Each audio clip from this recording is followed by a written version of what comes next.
What's up, everybody, and welcome back to our first episode of Season 5 of the Inside Lines podcast. I'm your host, Atoya Burleson. And I am Tia Avril. Coming up a bit later in the show, we'll be chatting with award-winning filmmaker, New York Times bestselling author, and entrepreneur, Crystal McCrary. But before we get into all of that, Tia, what's been going on? Listen, first off, let's pat ourselves on the back because we have made it to Season 5.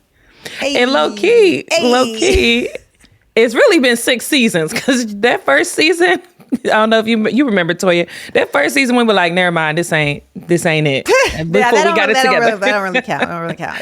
It's 5 seasons. That was like beta. That was beta. That was practice. Exactly. Here we are. And we are five seasons later. Yeah. Super excited for this season. But girl, these last couple weeks prepping for Season 5 and just trying to get, the family situation back together and on a good routine, it has been bananas. Really? It has been.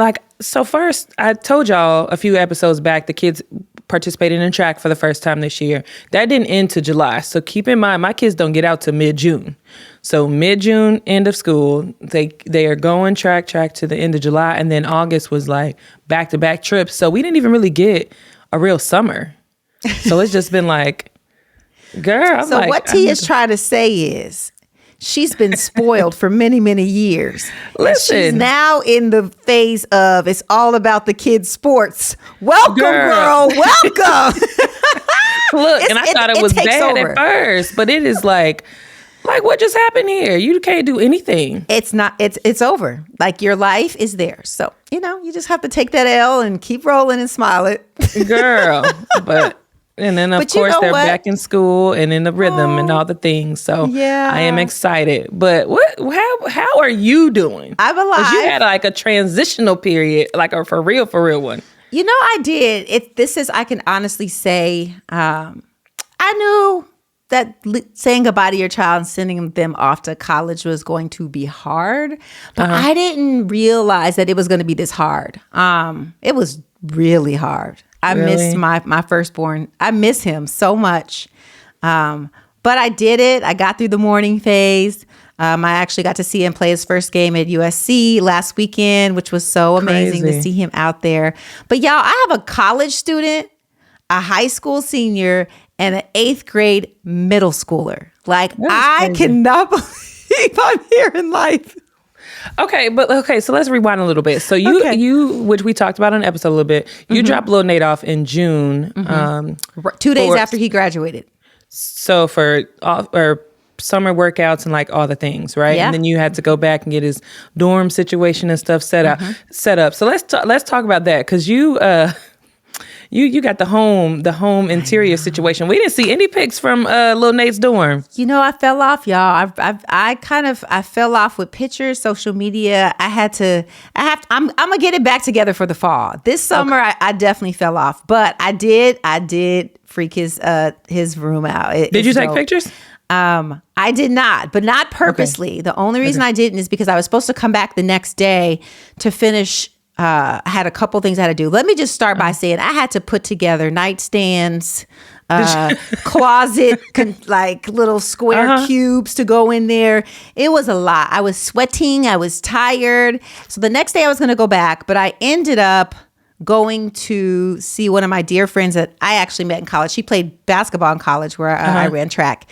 I went to go see her son play football, his high school football game, his senior year, hang out with her. So I gave myself a little time and it was nice to catch up with her and spend time. And I was going to go back after that, but time it went fast. And I said, you on your own, son. The rest is up to you. But it was just little things. I kept with his Nevada football theme. He had gray bedspread and he had this beautiful Nevada navy blue thing on the end. And I got this big Nevada flag. And I also got his favorite NFL teams flags and had them delivered, and his Minnesota Vikings and the Buffalo Bills. And then one thing that I did that was near and dear, because I'm a very sentimental person. I had a dear friend of mine make something for him, and it was I took all of his compilation of pictures from when he first started sports all the way up to him being a senior, and had him painted into this mural. Oh, and nice. I put my favorite Bible verses that I always told him and always spoke into him. I had her add those in there. There's a picture of his family in there. It was very sentimental. It like kind of the 18 encompassing years of his life was in this picture. And I left it there. So, and I told him he had to put it all together. He didn't realize it until I was gone. So he caught me and he was like, Mom, this is dope. He was just like so excited and so happy. He's like, nice. And I'm glad you left it for me to put up. He's like, he loved it. He thought it was great. And that was that. I ran out of time. I'm gonna be honest. I probably didn't plan accordingly, but I was tired. I needed some time with my friends, and I needed to get away. Does he have a roommate? He has 4 roommates. Okay, so how is it, like 2 and 2 and they share a bathroom? No, each person has their own bathroom in their room. Girl, they living it up. They're living it up, and they have a kitchen. Hey, the only thing they share is their kitchen and their living area, and that's it. So he's living a good life. It was a lot different back in my day. We was stuck in the dorms, but he's living in an apartment with his little teammates, and his teammates are awesome kids too. It was great to meet them. So I left with a peace of mind. I miss him, but you know what? This is what you prepare your kids for. I just don't think we prepare ourselves. That's the difference. Okay. Well, yes. Well, because it's almost like you don't even know how to prepare for those type of moments, right? You equip them as best as you can, and you send them off. Okay, so I know we talk about this. He plays football, of course, and you watch him playing at USC. Yeah. How was that experience? Because we talk about how it's really not enjoyable for the most part. Like when we were watching our husbands, but like now you got your kids, like. It's surreal. It's surreal. I feel like I was just in college. I feel like I was just running track. I would feel like I was just watching Nate play football. So to see Burleson, I on the back of his jersey, and see his long legs out on that field, I was like, whoa, you'd never expect the emotions that flood. But it's a sense of, you think about how hard we work to get our degrees. You think about how I think about how hard I worked to get that championship in college. I think about how hard I worked to get a master's degree. I think about all the things that I did intentionally. In parenting, you have an intentionality, but you're giving your all to someone else. Yep. So then you see them achieve and become the best version of themselves. And that is the best feeling you will ever feel in your life, period. Nothing equates to what you've done. When you see your kids step out there in their greatness, it's the best feeling ever. That's So. awesome. Yes, Awesome. girl. Well, good luck, little Nate. We will be watching, okay? And supporting from afar, but that's awesome. Awesome. Okay, y'all. We are now getting into our first interview of season 5 with Crystal McCrary. So, you ready, Tia? Yep. Season 5. Here we go. Okay, so let's talk about Crystal a bit, because when I say the resume is impeccable. Yeah. And it goes in so many different directions. So you want to give a quick drop on Crystal? Oh my gosh. So Crystal, she's done everything. She's a very interesting and I guess multifaceted woman because she started on the law side. Decided somewhere in her career, you know what, I want to move over to the creative side, and went into filmmaking and writing, and became this New York Times bestselling author and entrepreneur. And speaking of kind of what we talked about before, Tia, she raised her babies. And her oldest son, Cole Anthony, he is now a point guard for the Orlando Magic. And, I know super proud of him. But in all of that, she had a lot of people wanting to know how she did it. And so her and her son got together and decided to come out with a basketball app. And here we are about to listen to her tell her journey and talk about even what she's done with her son that's going to not only bless parents, but also so many kids that don't know which way to go. This app is all encompassing, and I'm excited for you guys to hear what it is she brought to the table. Yes. So one thing I do want you guys to take from Crystal is it's okay to pivot. We talk about it all the time. Like, of course, you start off and you think you want to do something. You think this is what you're going to be doing for the rest of your life. But in all actuality, your love and your passion is elsewhere. So her journey in general is a story of following her passion, pouring into her kids, and really pouring into herself and stepping into what she does great. So, and then we can't forget the little surprise at the end. Yes, y'all. So for those of you, tell them. yes. Okay, secret. Yes. Okay, y'all stay tuned. Let's get into our chat with Crystal McCrary.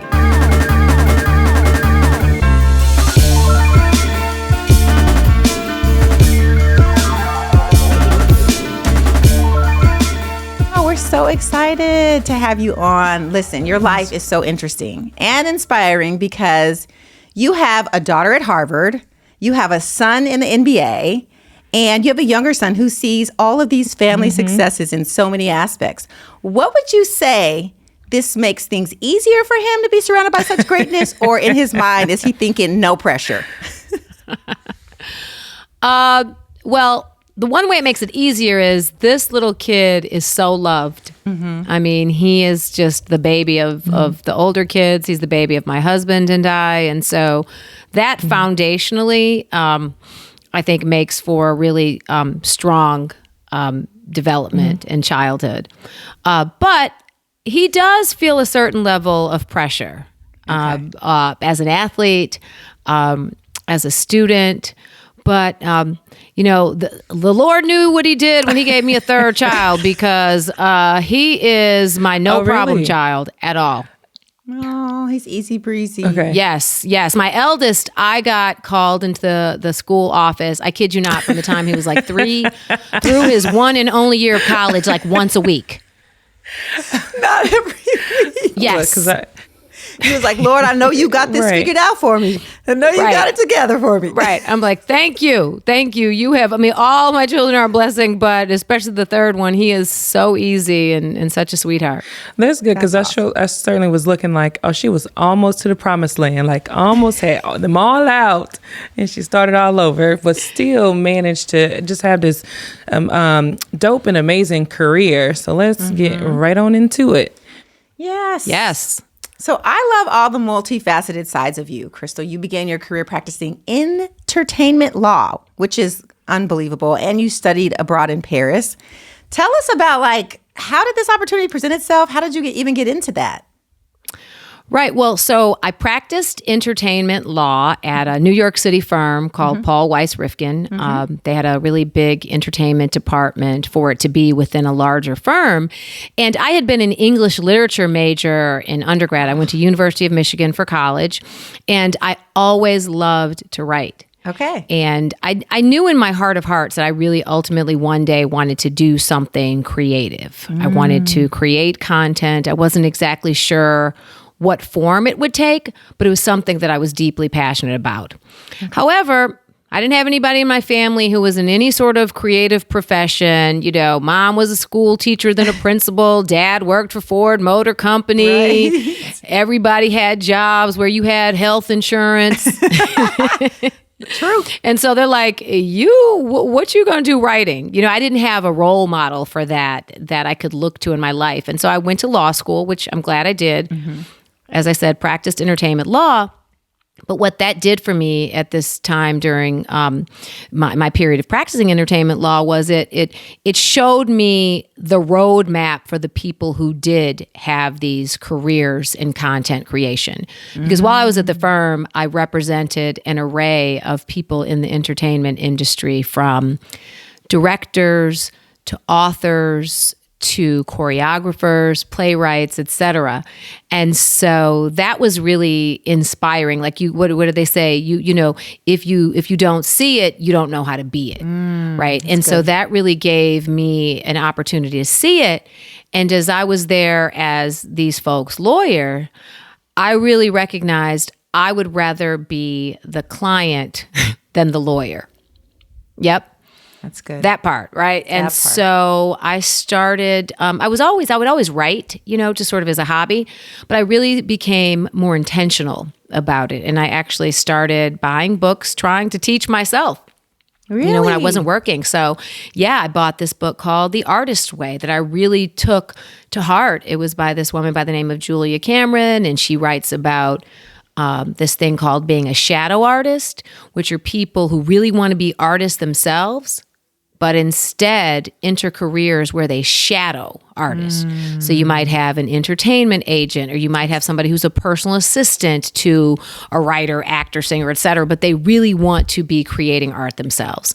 So there's that part, and I was like, oh, look, I guess no coincidence that I'm here representing artists. Right. And I was like, that's problematic in my spirit. I need to go and do this for myself. And then another thing she had in The Artist Way that ultimately became the pathway to my first novel, which was Homecourt Advantage, was she had this exercise called your morning pages. And so I recommend this to anyone out there that wants to write, feels like they have a book inside of them, which I believe everybody has at least one book inside of them. You know, we all have stories to tell. So you do morning pages. So that was, I got up every morning. You get up every morning. Before you do anything else, you know, maybe brush your teeth, but before you do anything else, you write 3 pages of brain drain. Don't edit yourself. Just get onto the paper whatever's on your mind. And that actually became the makings of Homecourt Advantage. So that was like I'm giving you the truly embryonic beginnings of my career in the content creation space. So ultimately, that was your pivot. I was doing this while I was still practicing. Wow. Yes. And yes, that was all that was my pivot though. That was my emotional, psychological pivot, but also practical pivot. Right. You know, I had a plan, and that was the very beginnings of executing on it.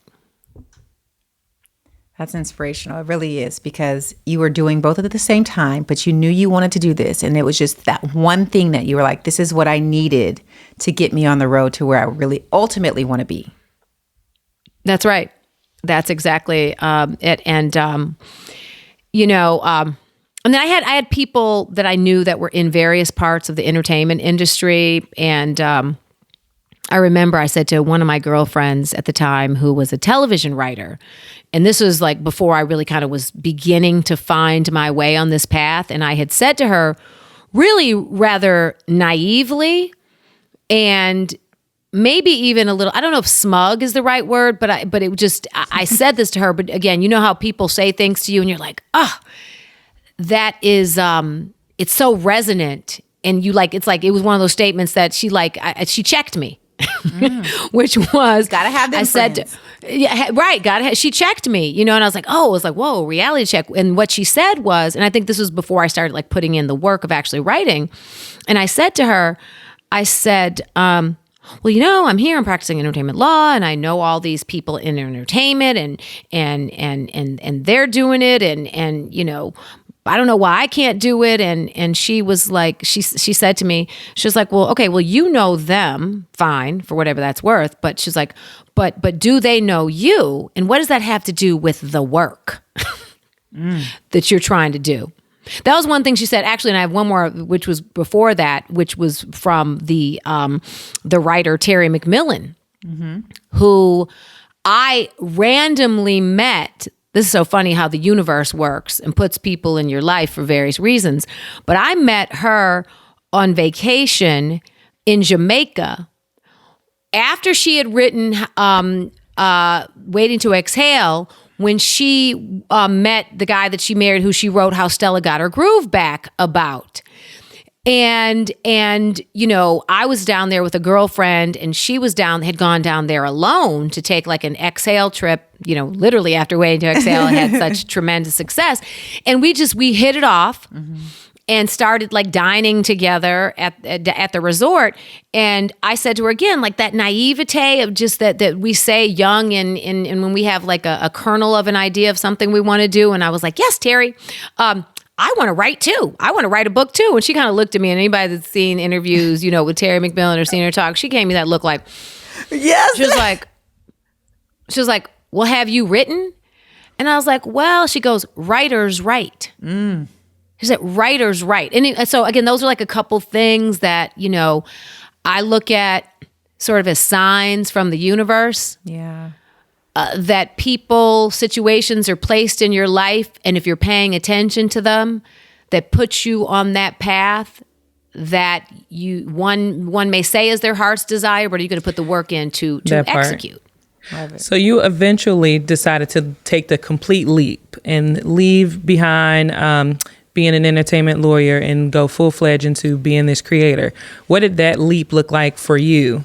Because I know doing stuff like that is sometimes can be scary, right? Because you got stability to the unknown. Right. Yeah, it was scary, but it was also really exciting. But two things, and just to be clear, I was very fortunate on a couple fronts. Number one, I had the stability of being at my law firm and knowing that I was going to want to leave. I really focused on saving money before I just made that leap. That was one part of it. And then I was, I was married to my first husband at the time who was financially stable. So we were, a 2-household income. So I was able to go and actually spend time writing full time. Okay. And so yes, it was definitely, but more exciting than scary, I would say. Yeah. I would say the biggest part of making that leap and it becoming a choice that was, successful was number one. And this is something I've really tried to live by. I knew that if I started writing this book, that I was absolutely going to finish it. Right? There's this sort of, and writing can be very lonely. I have been very fortunate because I've collaborated on books with great friends. And so the first novel, Homecourt Advantage, that I published, I co-wrote with my very dear friend, Rita Ewing. And we had so much fun writing the book together. But it was when we had when we would brainstorm together, then we'd leave and we'd do our separate scenes. That part, writing can be lonely. Yeah. Writing, you sit there and you really have to be your number one fan. And there are different types of writers. Writers approach writing in a wide array of manners, and I'm a pretty social person, so for me to kind of hide myself away and it was 7-8 hours of writing a day, for many months. Now this was before I had kids too. Yeah. So, And you hear that a lot of authors, they leave, they go somewhere remote, and they sit and they write over and over and over again. And that's, I guess that they say that it inspires your creative juices. You have nothing around you but you and that pen or that pencil and that book. How was that for you? Was it, I know you said it was lonely, but that process, how was that process for you? Do you feel like you did your best work in those moments? Oh, for sure. I mean, once I really did a deep dive into the creation of the world, the creation of the characters, then you do get to a point where you really hit a stride. At least that was my process, where the characters really come alive. And I'm sure you've heard the expression, say they begin to write themselves. That's when the magic really began in that process. So I love that part of creating. When the characters begin to write their own stories.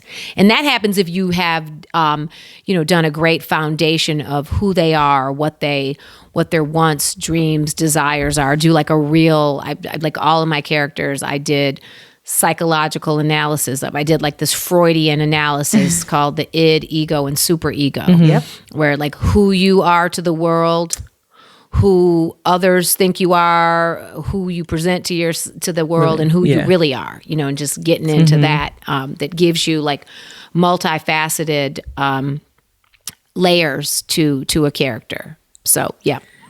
So that was Homecourt Advantage. Then went on and collaborated and co-wrote Gotham Diaries with Tanya Lewis Lee, which we had such a great time doing that.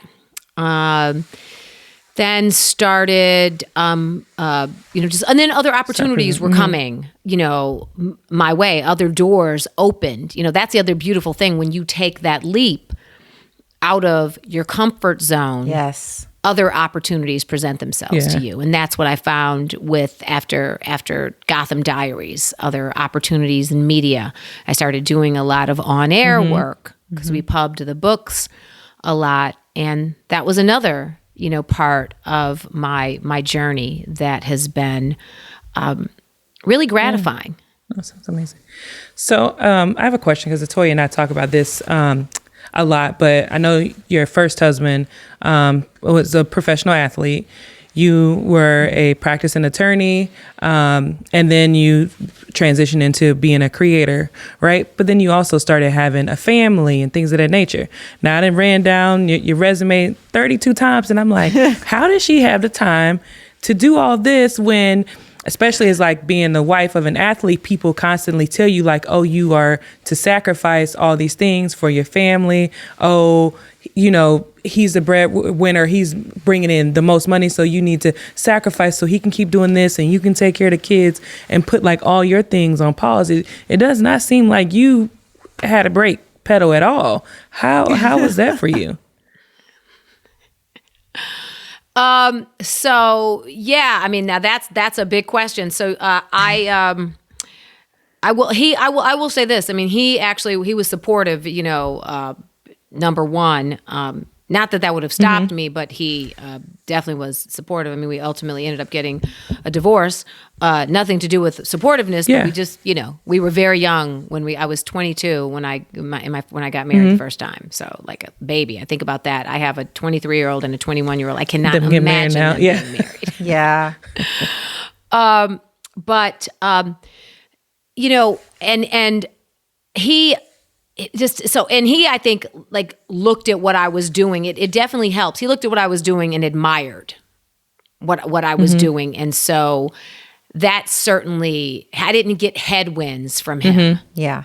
On my creative endeavors. And so, and then I just had a really great support group around me with the kids because let's see, I wrote Homecourt Advantage before having any kids. Wrote Gotham Diaries when I had 2 kids at that point, because and again, great support group. I had my parents around, and I was able to really, fit in, the time to write, which I could no longer do like 7-8 hours of blocks of time, but I'll tell you, I mean, I become like a maniac when I'm trying to work on a project and just get this single-minded focus. And there are 24 hours in a day, and I'm like, I'm going to figure out where to find the hours to get X project done, right? Y project done. When I get my mind on something that I really want to do, it really does become an obsession. Yeah. Yes. It becomes an obsession. And I'm like, there's nothing that's going to stop me from the follow through of getting it done. Now, that's not to say there haven't been projects that, I'm like, this hasn't worked. This is not really something I want to do. I definitely have had things like that. But when I really feel it in my gut, it's just like I get tunnel vision. Yeah. I know you created, produced, and directed the Nickelodeon sports series Little Ballers and Little Ballers Indiana. Is that one of those projects where you like, this, we're going, like, this is it, let's go? I mean, it's so impressive to know that you did this with everything else going on in your life. Yeah, that was Little Ballers is an excellent example of one of those projects that I became obsessive about. I felt really very passionately about that. Yeah. I did that after, at that point, I had begun producing TV and film. I think I'd begun producing TV and film at that point. So I had a number of shows on BET, docuseries. I had this show, Leading Women, Leading Men, that was on for 6 seasons. We profiled men and women of color who've impacted the country socially, politically, culturally, artistically. And so that was where I really got, cut my teeth on the, producing and what that entails. While this is going on, I had this, my eldest son who was playing, amateur athletic union, AAU basketball, right? And he was probably 9 or 10 years old. And I was basketball mom. I was team mom.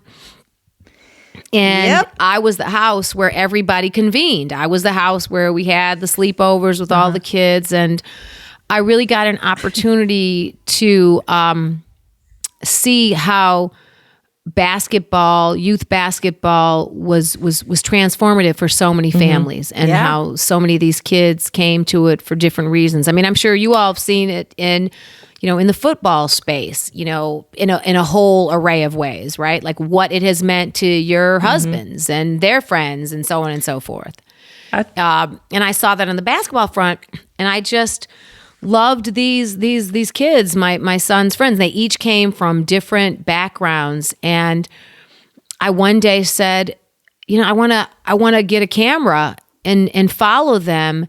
But it was really about, initially, it really was about their friendship and how, they were brothers on and off the court. And I also, another theme that was really resonant to me was the supportive Black families, the supportive Black mothers and fathers that I thought ran counter to so much of the public narrative around Black families. Absolutely.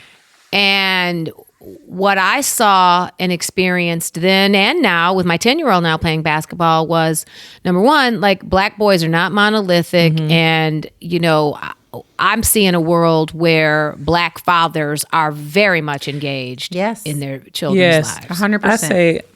I want to talk about this AAU thing because I was not prepared at all for this AAU circuit. You weren't? I was not, okay? Oh, are you on it now with your child? Yes, I am. But I'm going to come back to that. But so I said the same thing to the fathers on our team. So growing up for me, honestly, I didn't see a lot of fathers be present for anything. Really, like it was literally the moms. Like I had like a few friends whose dads popped up here and there, and one that was consistent that we were all like, yep, there go Papa Charles, kind of thing. But watching my son's team, I'm like, all the dads are engaged. They're all lined up around the court, cheering the kids on, coaching the kids up, and like really being this great example that I didn't see, but I did see that in the AAU world, which I was not a part of growing up, right? So that is, I'm glad that you were able to highlight that. But yes, this whole AAU circuit, I was not prepared for. It's everything. How old are your? Listen, so my oldest is 12, and then my youngest is 7. And the oldest is going to 7th grade. So he's been doing AAU since he was in 2nd grade. Like he played up. I'm like, it is so time consuming, but you have so much fun, right? Because you enjoy cheering your kids on and like seeing them grow and all, all the things. But like I'm in Seattle, I'm not from here, right? So like having this built-in family who I can call and say, hey, can you pick them up? Can you run this? Hey, can I leave this one with you? Like it really did establish this really awesome village that I didn't really have before then. That's a beautiful village. It can really be a beautiful village. And you see, so you've been involved with teams, on the professional level with your spouses, right? Yep. Which is a business. It is a business. Let's be clear.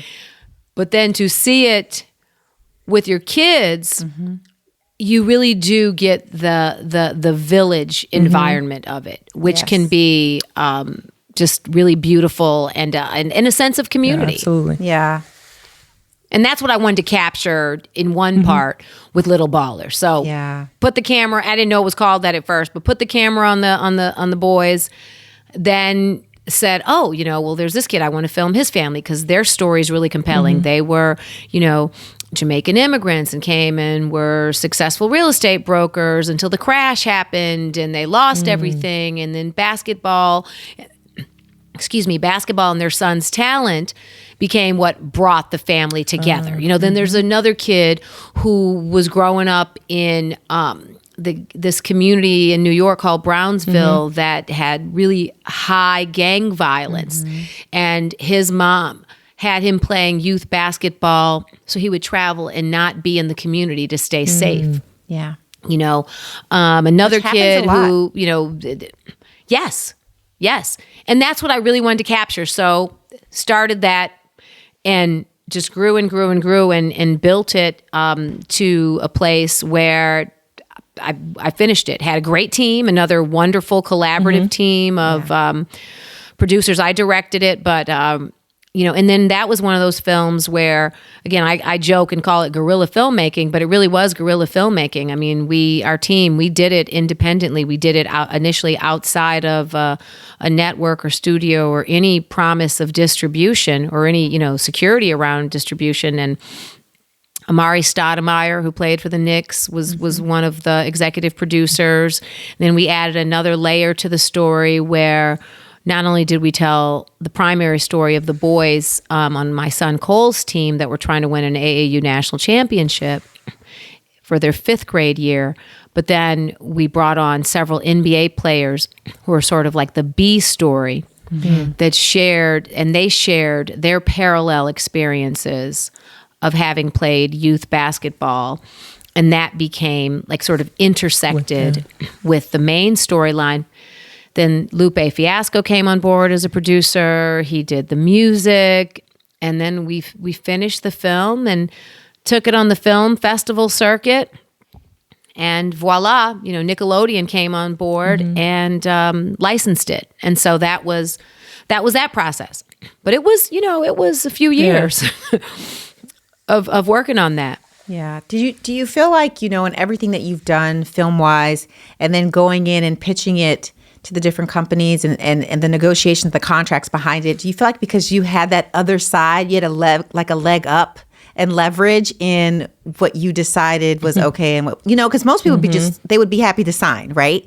But like you can read the fine print. You can like dissect what's okay and what's not okay. Do you feel like, okay, I have that leg up here. I'm glad I did what I did before doing this? Well, yes and no, because I didn't practice for very long. And so, what's that expression? A lawyer that has herself as a client has a fool for a client.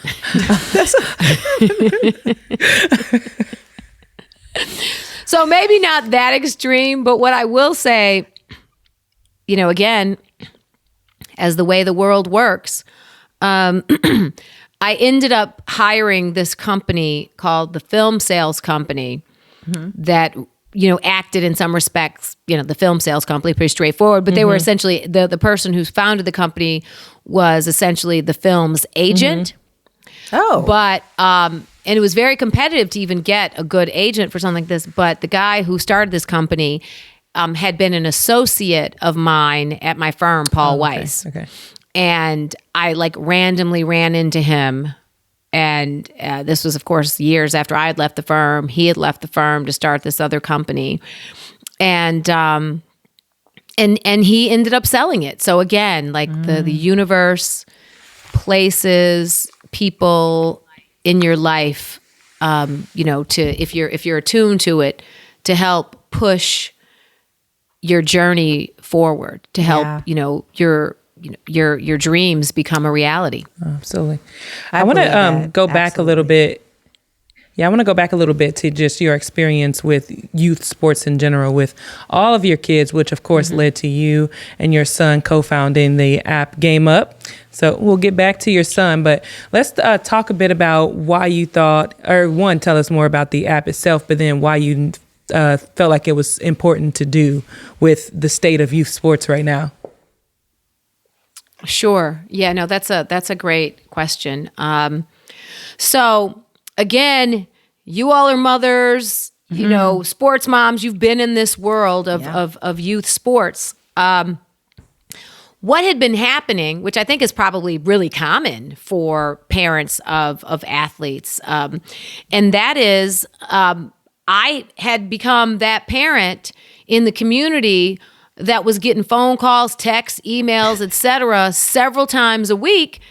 Can you make a recommendation for me, for my kid, of a team, of a program, of a trainer, of a this, that, of a physical therapist for this injury that they got, or an orthopedic surgeon, etc.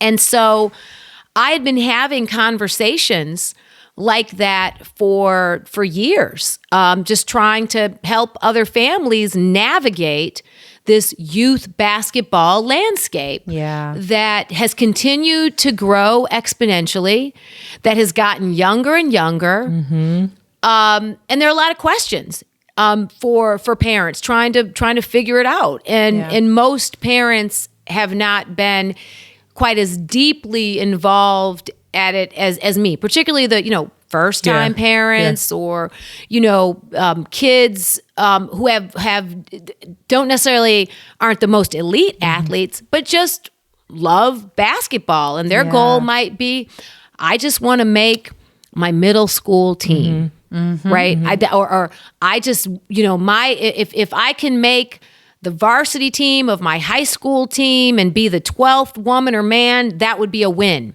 And so I was getting all these kinds of questions, and I began aggregating all of this information around teams and really the whole youth basketball ecosystem. So I began aggregating it. I began crowdsourcing, and then got a team of people to do research beyond sort of my sphere of where I've lived and my kids have played. And I said, I should turn this into an app. And started talking about it with my son, Cole, who, you know, had the sort of unique experience of playing from the time he was 4 at every level of team. He played with that team of kids that never picked up a ball before. And progressively up through, you know, the more competitive middle school team, the more competitive high school team. I mean, every level of basketball organization and program he's played with. And that sort of is the template and the market of the game up parent and family that will come and use this app. Help me navigate this landscape, this maze of information to figure out what would be the best program for my kid. And so that was really that's sort of like, you know, since now I'm like in the tech space, that's my founder story. I love that. That's an amazing story. And, you know, I have a friend, like you were talking about the different stories. I have a friend who her son, you know, one summer grew 6 inches. He was like, you know, just a typical kid playing, like you said, and now he's 6'8". And she's like, all these people are coming, talking to me. What do I do? Who do I talk to? You know, so to your point, it's so nice to have this app where she can have more information, because all you hear is what they tell you. But like, who do I choose? Why do I choose them? What makes them great? It's very important for mothers, especially who are typically doing all the research running around, you know, to decide and bring the information to their husband or their child and decide what works for them. So I think it's fantastic. Thank you. And to have a platform that is not beholden to a program, to any of these AAU teams, any of these programs, any of these schools, and is really a neutral body in this, but that has the knowledge and the information to share with these families so they can make the best decision for them, their kid, their family, not for the organization. Because all these, you know, teams, many of them, they're going to tell you, oh, we're the best, we're the this or that, you know. But you really need to get an objective opinion, and that's where Game Up will do. It'll be that resource. It's going to be the one-stop shopping. It's sort of, I like to think of it as the Amazon of youth sports. I love it. Now, I have a great appreciation for this type of platform. One, because you think about what's happening with with our generations in general. It's like people aren't staying where they grew up. They're moving around, right? So I think about my experience coming to Seattle. My husband and I were searching high and low, like, okay, well, where are the best trainers? How far do we have to go? Right. You know? And like, granted, we are good in the football space, but basketball, we're not. So it took us a minute to kind of find the rhythm. Do you see yourself expanding this to even other sports? Yes. Okay. Absolutely. Yes, that is the goal. Yeah. So we're kicking off with programs in the tri-state area and in the Northeast by Q1 of 2024. We're going to begin our expansion across the U.S. Okay. Still in basketball.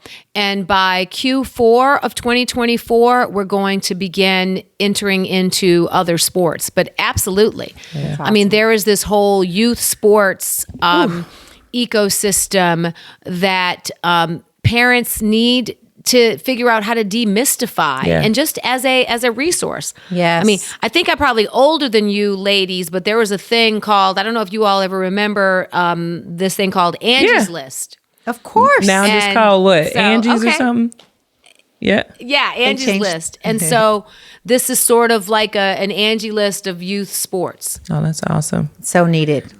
Okay, I want to pause for a second talking about basketball, and I want to talk about you again because I think this is so important to talk about. How does it feel to be portrayed by Nicole Parker in Sex and the City reboot called And Just Like That? I am geeking over here. Listen, can we talk about that? And I did not know that Atoya was just talking about it. I was like, wait a minute, that's like my favorite character on this reboot. She is amazing. My favorite character. Sorry to make you blush, but I just had to talk. First of all, you know, I'm so happy to see people just responding to the LTW character on And Just Like That. You know, the whole Sex and the City franchise, they are long overdue to have a, you know, Black character on the show. So let's just start there, you know, but better late than never. That's right. Here we are. And so here you are. Better late than never. Yeah. And so my very good friend, the writer Susan Fales Hill, who's a head writer on And Just Like That, she you know, the Michael Patrick King, who took over for Darren Star, who was the original creator of Sex and the City. So Michael Patrick King, he's like the executive producer, et cetera, of that, just sort of knew me from, you know, the whole New York City world. Yeah. Right. And I guess knew about me and was kind of inspired, I dare say, I guess, but was inspired, you know, at me, you know, having been a former lawyer turned documentary filmmaker, you know, 3 kids, big art collectors, and then my husband, you know, being in finance and running for mayor. I guess, you know, I guess it was a good-ish model to, you know, kind of be inspired by.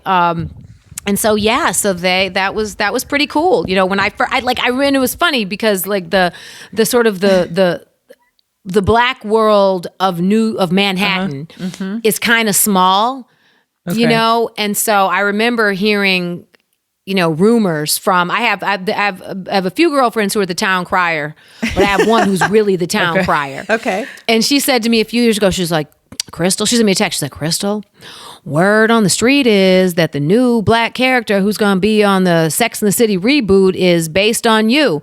And I was like, that's ridiculous. I was like, just stop. I was like, where do you even get this? You know, and I thought it was her being her, you know, always some. And then I started to hear more and more. And there was a writer who was a writer on it the first season. this other African American woman who's no longer a writer the second season, but then she told me that, and then Susan Fales Hill, who used to be a Cosby Show writer years ago, she created the show A Different World. Brilliant writer. She then confirmed that, and then invited a group of girlfriends to the ballet, and invited Nicole Ari Parker, and that was when Nicole and I met for the first time and became friends. So it was like a really cool New York City moment. I have to say, for a young lady like me coming from Detroit, be up from the D, to be up in New York City like that. At the ballet, it just was, it's like one of those kind of wild moments for whatever it works, but it's just kind of cool in the zeitgeist, to be in the zeitgeist like that. Oh, that's well, awesome. I'm excited because I think it's so amazing and so important for young brown girls to see people like you on TV that look like them, and they can live vicariously through their character and their. I think that's just so special, and it's so needed. I remember our friends like, you guys remember the show Girlfriends? We loved Girlfriends. I'm like, we don't have that now. And so when I heard about this, I'm like, yes. My little young 13-year-old daughter, as she gets older, she'll be able to watch and enjoy and see people that look like her. I think I was geeked. I know it's just, I'm older, so you don't see it that often anymore. So I look forward to it. I really do. Wow. Well, no, thank you. It is exciting. And then the other thing that I have to give a shout out. I mean, you talk about representation and us seeing us represented. I also really appreciate the fact that there's been such highlighting of African American artists also on and just like that, because there's so many extraordinary, and I will say Empire, the show Empire did that, Lee Daniels show that had several black artists, but and just like that has done an even I think an even deeper dive into showcasing African American masters on the show. Okay, I know we've talked your ear off. We're gonna talk a little bit more about the app, and then we're gonna go in. We're gonna play a quick 2-minute game. It's called the 2-minute drill. It's a quick game. It's really easy. But is there anything in particular with this Game Up app that you created, you and Cole? Is there anything that you feel like it's important for people to know? As far as they're navigating it, and why it was important for you both to come up with this? Sure. I mean, there are many reasons, but I want to say this about it, actually, because I think this is really important, especially with the growth of youth sports. With the growth, it's become more expensive. Oh, absolutely. Right? And there can be an economic barrier for a lot of families whose children would really benefit in being able to participate in these programs, whether it's a developmental program, whether it's to join a team, and the benefits of having that in their child's life. And so what we have started with Game Up, when we have our official launch, which is going to be on September 10th at the Police Athletic League in Harlem. We are also launching the 50 Ways Foundation, which is Cole's foundation, but the 50 Ways Foundation and Game Up Scholarship Fund. Oh, that's awesome. And so what we're doing with that is the programs and teams that are featured on the app, who are also going to be at the youth basketball fair that's being held during the launch. It's called City Assist. That's actually the name of the launch event. The families that come to the launch who want to sign their kids up for some of these developmental programs, or the families whose kids actually make some of the teams, those who cannot afford the cost associated with those programs or teams, we are going to offer financial assistance so there is not an economic barrier for those families to have their children participate. Oh, that is beautiful. So that was important. That was really important. And again, I'm sure you all see this with your kids playing youth sports. It's expensive. It's expensive. Listen, and is there a way for people to donate? Is there a way for people to say, hey, you know what, Crystal, we'd love to assist you. What would they need to, where would they need to go? Yes, absolutely. I would love for people to donate. They can go to cityassistnyc.com. Okay. CITY assist nyc.com, and they can make any amount of donation, $1, $100, they can sponsor, whatever. I mean, no amount is too small, and it will go towards helping families to. And there's also a free clinic there too. There's going to be the Empire Invitational is going to have some top high school games, and then a middle school all-star game. It's going to be a fun, family-filled day of youth basketball and breaking down barriers for families that otherwise wouldn't be able to have their kids participate in these range of programs. No, that's awesome. I was going to say just in general with youth sports, by the time you finish paying for the extra training time and then all the travel and then the team, and then the uniform. You're like, okay, this is absolutely ridiculous. Everything, exactly. So I'm super excited to hear about this foundation. Definitely that part. It adds up. Yes, listen, it does. I'll be sure to put links to the website where you all can donate and support such a great cause. And you let me know when you guys start expanding out west. So I'm gonna reach out to you on that. I definitely want to. Seattle is one of the cities that we're coming to. I absolutely will be reaching out. I'm gonna need my Seattle ambassador. I will be it, because when I say you know about Seattle, but Seattle is kind of sneaky on the hoop scene. I didn't know really about all the amazing players that came out of the city until we got out here, and I'm like, oh, yes, okay. Nice. There's tons. Friends of Hoop was like one of the first created, and they was like one of the first teams out there. Like Seattle is. They stay in the gyms. Think about it. There's nothing else to do. It's rainy. It's cold.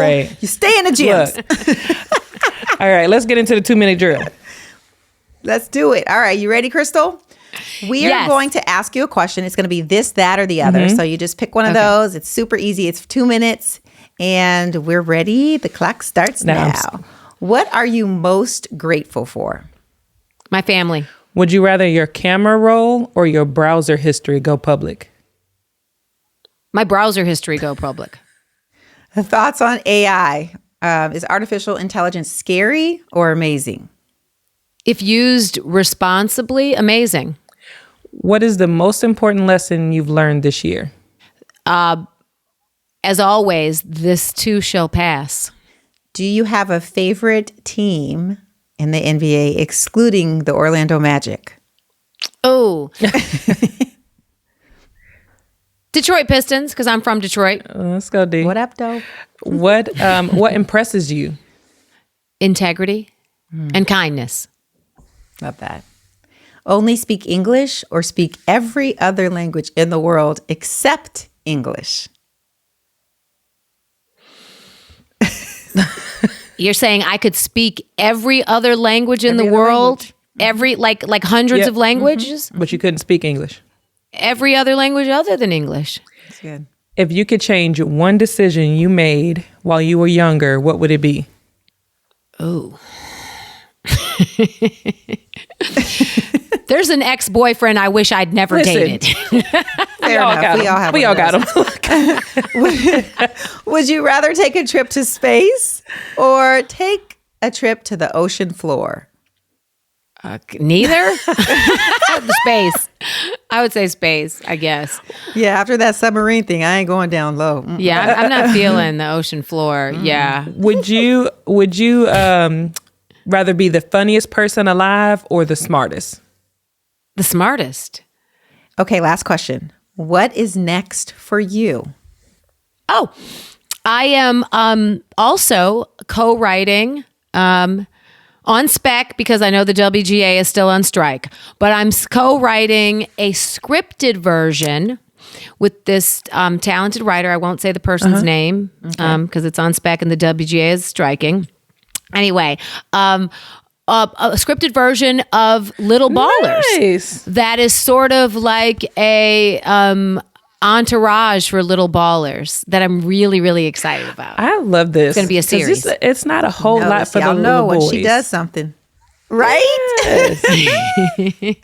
She's gonna be. And I'm also doing a scripted version of my novel Gotham Diaries that I co-wrote with Tanya Lewis Lee. We're doing that, but again, it's all in spec because it's strike. WGA is on strike. Yes. So yes. want to get that out there. Not crossing the line. Yes, you gotta keep it straight and narrow.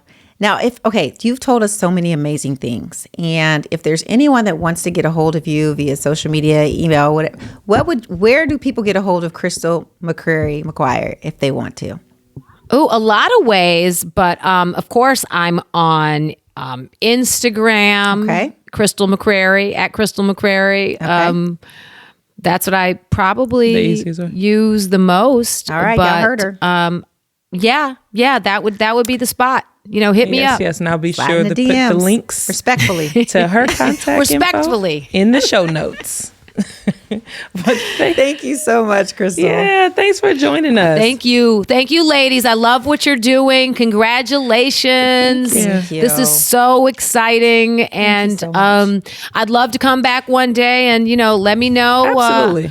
I know you have a lot of great guests coming, but let me know if I can help you out on future guests as well. We you so have to much. have You're you the back best. because we only scratched the surface of everything that you've done. We didn't even get into your experience being the mom of an NBA player, which people got questions. We'll do and that I'm next sure you time. get that all the time. I'm sure you do. I do, but I will say one thing about that. Still, it is surreal. See your baby. It's still surreal. He's going into his 4th season, because it was such a dream. He did not have a plan B. He's like, So I'm happy it worked out. full steam ahead. I don't see anything else. Right. He gets that from his mama. I think so. No, that's awesome. But thank you for so much fun. All right, y'all. Thanks for listening. That is our show. For the latest on the Inside Lines podcast, make sure to follow us at Inside Lines Podcast on both Instagram and Facebook. You can also listen online and share your favorite episodes at our website, which is insidelinespodcast.com.